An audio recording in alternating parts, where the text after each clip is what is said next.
जय हिंद बच्चों। आज हम ठोस अवस्था के भाग 9 में ठोसों के विद्युतीय गुणों के बारे में देखेंगे कि जो ठोस होते हैं विद्युत चालकता के आधार पर 3 प्रकार के होते हैं। कुछ ठोस चालक होते हैं जो कि विद्युत को पूरी तरह से अपने अंदर प्रवाहित होने देते हैं, उन्हें चालक या कंडक्टर कहते हैं। कुछ ठोस प्रतिरोधी किस्म के होते हैं, अर्थात इनके अंदर से विद्युत का चालन नहीं होता है। धातुएं सामान्यतः विद्युत की चालक होती हैं। धातुओं में विद्युत का करंट प्रवाहित होता है, लेकिन कुछ पदार्थ जैसे रबर हुआ और इस तरह के लकड़ी वगैरह, ये सारे विद्युत के कुचालक ठोस होते हैं, प्लास्टिक, रबर, लकड़ी वगैरह। अब और कुछ ऐसे ठोस होते हैं जो कुछ अंश में विद्युत को अपने अंदर से प्रवाहित होने देते हैं। उन ठोसों को अर्धचालक या सेमीकंडक्टर कहते हैं। तो जो चालक होते हैं उनकी जो चालकता की रेंज होती है वो 10 की घात 4 से 10 की घात 7 ओम -1 सेंटीमीटर -1 होती है। सीएम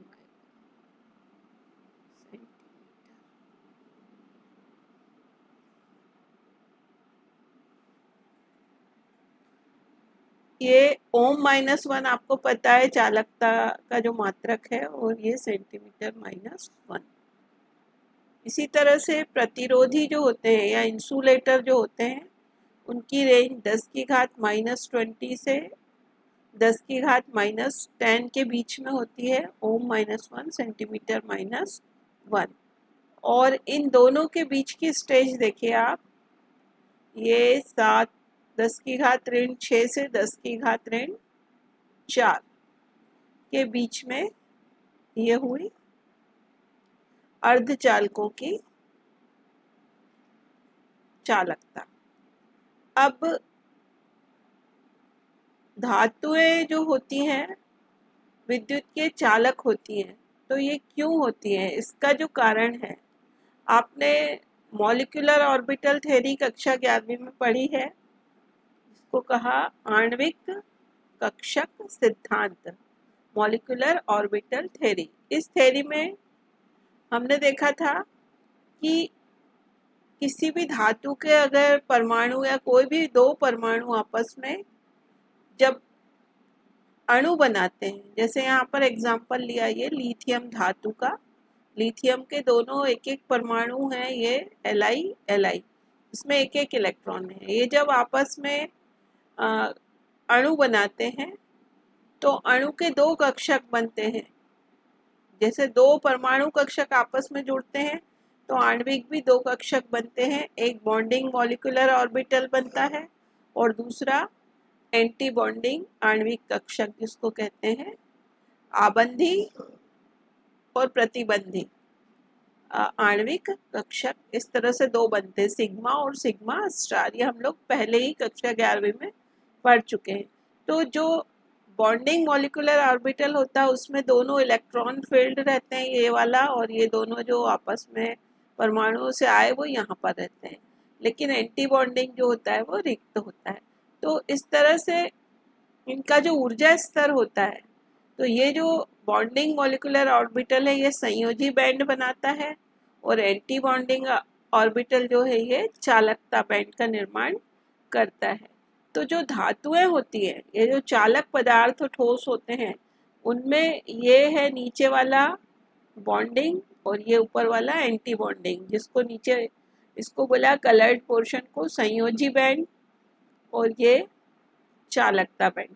ये दोनों बैंड एक दूसरे को ओवरलैप कर रही हैं। ये देखिए यहाँ पर, ये दोनों बैंड्स यहाँ पर, ये इस जगह पे एक दूसरे को ओवरलैप कर रही हैं, एक के ऊपर एक है।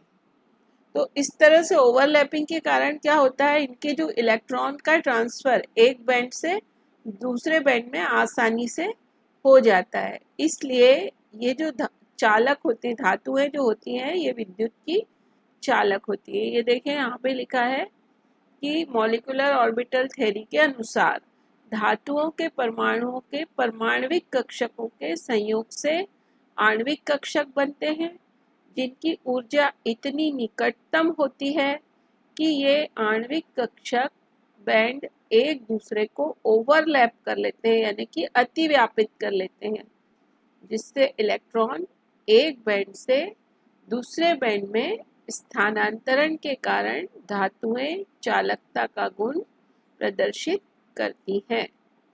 लेकिन जो विद्युतरोधी या इंसुलेटर पदार्थ होते हैं, इनकी जो संयोजी बैंड और चालक बैंड, ये दोनों बैंड्स में बहुत ज़्यादा अंतर होता है। इस ज़्यादा दूरी होने के कारण क्या होता है कि इलेक्ट्रॉन एक बैंड से दूसरे बैंड में शिफ्टिंग नहीं कर पाता है।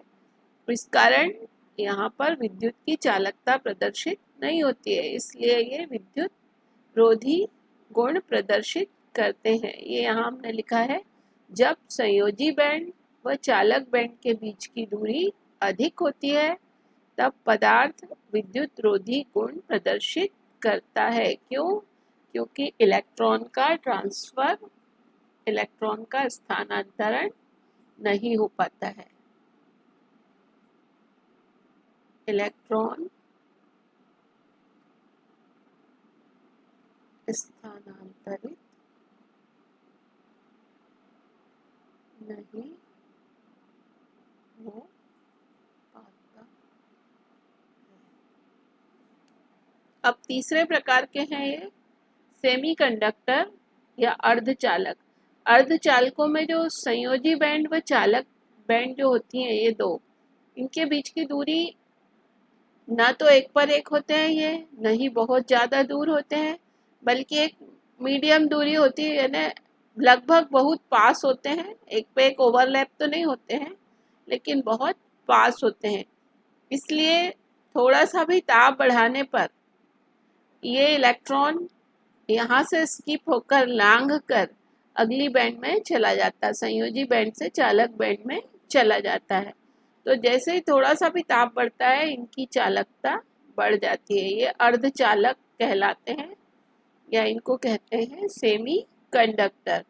तो यहाँ पे हमने लिखा है, ये अर्धचालकों में संयोजी बैंड व चालक बैंड के बीच की दूरी बहुत कम होती है, अतः कुछ इलेक्ट्रॉन लांघ सकते हैं, इसलिए ये सेमी कंडक्टर होते हैं। ना तो खूब ज़्यादा कंडक्टर होते हैं और ना ही नॉन कंडक्टर होते हैं, इंसुलेटर होते हैं। इसलिए इनका क्या होता है कि ताप बढ़ाने के कारण अर्धचालकों में विद्युत चालकता बढ़ती है। इसका उदाहरण है सिलिकॉन और जर्मेनियम। ये समूह 14 के तत्व हैं, सिलिकॉन और जर्मेनियम। इस प्रकार का व्यवहार प्रदर्शित करते हैं।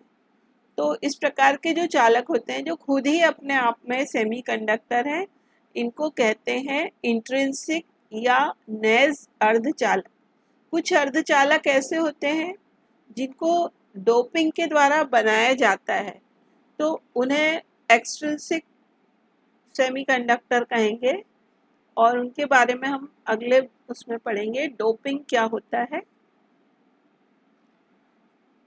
तो इस तरह से ये है विद्युतीय गुण।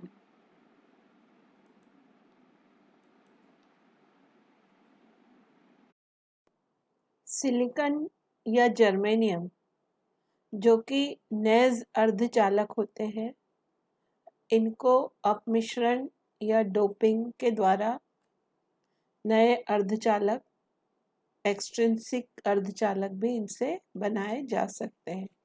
तो डोपिंग क्या होती है या अपमिश्रण क्या होता है, ये परिभाषा पहले हम देख लें कि यदि सिलिकॉन या जर्मेनियम अर्धचालकों में इलेक्ट्रॉन आधिक्य या इलेक्ट्रॉन न्यून अशुद्धि मिलाकर इनकी चालकता को बढ़ाया जाता है, तो इस घटना को डोपिंग या अपमिश्रण कहते हैं।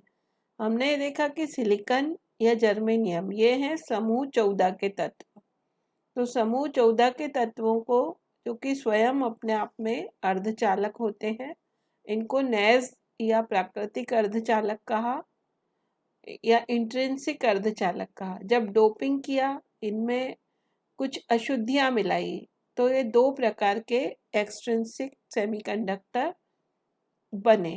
तो इनको कहा एन टाइप के अर्धचालक या एन टाइप सेमीकंडक्टर, और दूसरा पी टाइप का सेमीकंडक्टर। तो सिलिकॉन और जर्मेनियम ये बेस तत्व हैं समूह 14 के।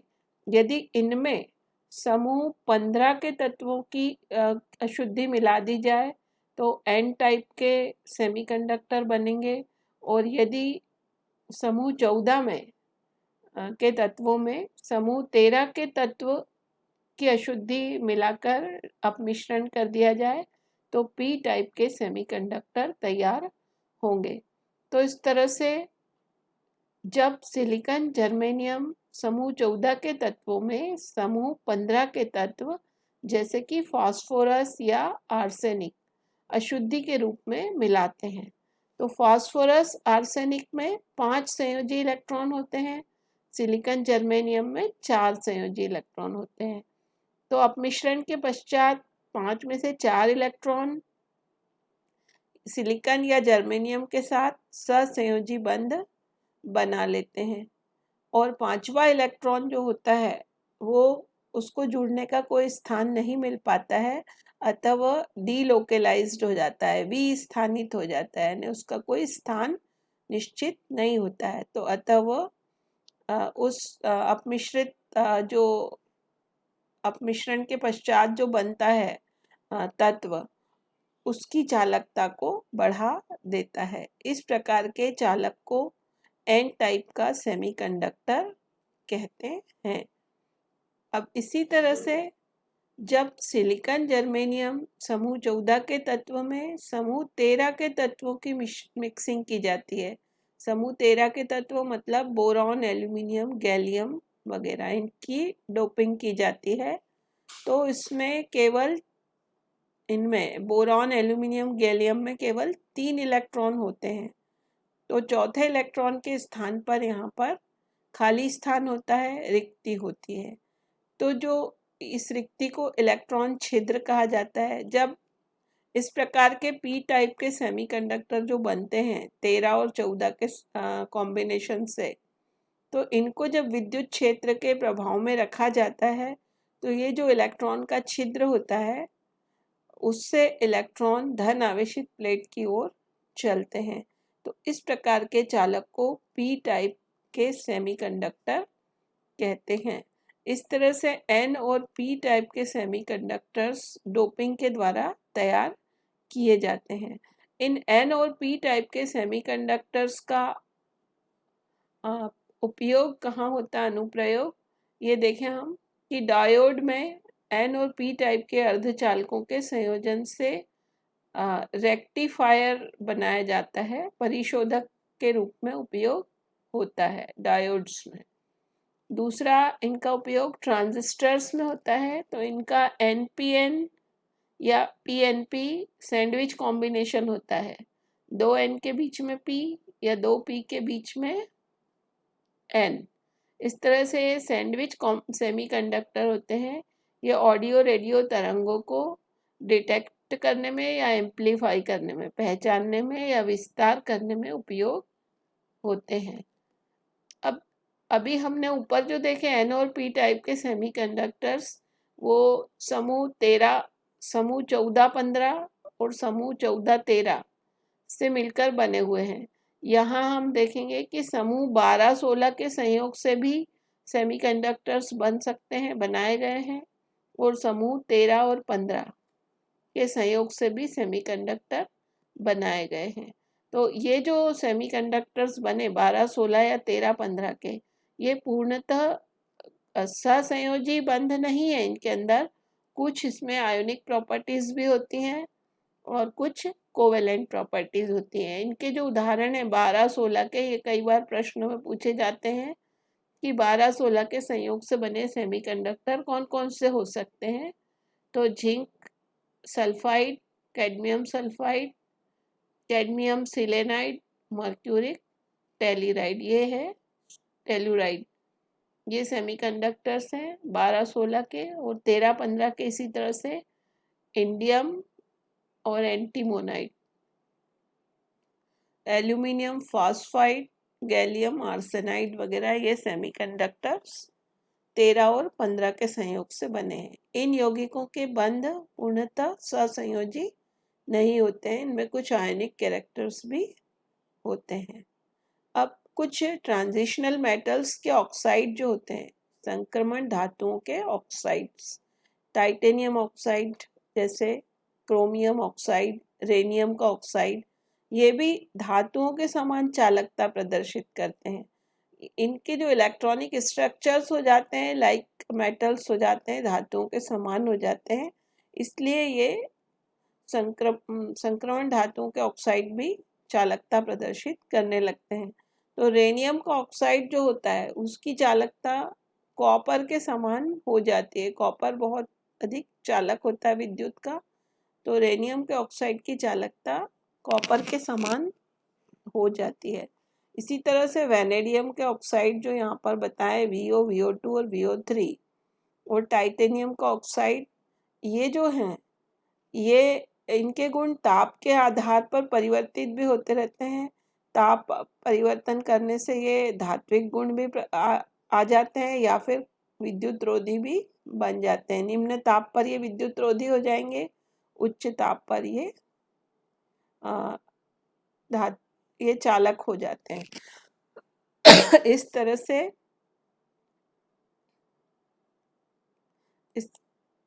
इस डोपिंग के ऊपर कुछ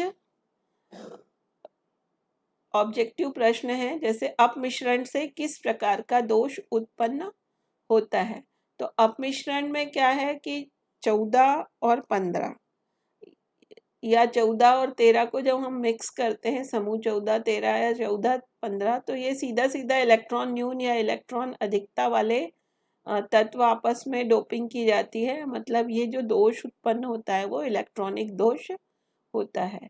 अगला है सिलिकॉन में इलेक्ट्रॉन धनी अशुद्धि को अपमिश्रित करने पर खाली स्थान बनता है।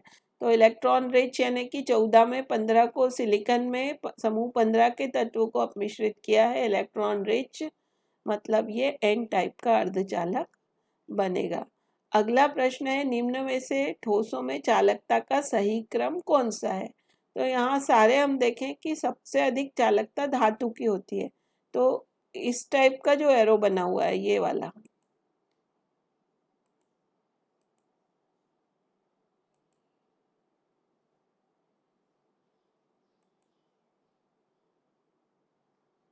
ये वाला एरो,